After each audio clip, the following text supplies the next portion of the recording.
Praise the Lord. இன்றைய தியானம் சங்கீதம் 37வது அதிகாரம் 18 முதல் 31 வரை. உத்தமர்களின் நாட்களை கர்த்தர் அறிந்திருக்கிறார். அவர்கள் சுதந்திரம் என்றென்றைக்கும் இருக்கும். அவர்கள் ஆபத்து காலத்திலே வெட்கப்பட்டு போகாதிருந்து பஞ்ச காலத்திலே திருப்தி அடைவார்கள். துன்மார்க்கரோ அழிந்து போவார்கள்.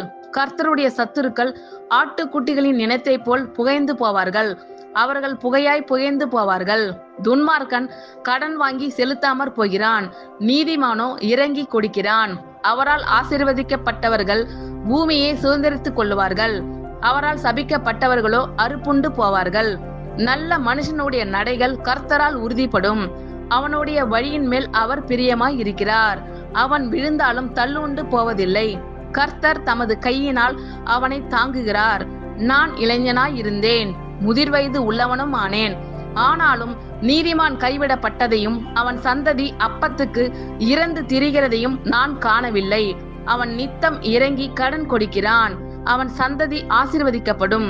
தீமையை விட்டு விலகி நன்மை செய், என்றென்றைக்கும் நிலைத்திருப்பாய். கர்த்தர் நியாயத்தை விரும்புகிறவர்.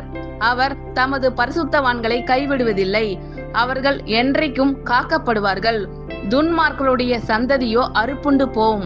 நீதிமான்கள் பூமியை சுதந்திரித்துக் கொண்டு என்றைக்கும் அதிலே வாசமாய் இருப்பார்கள்.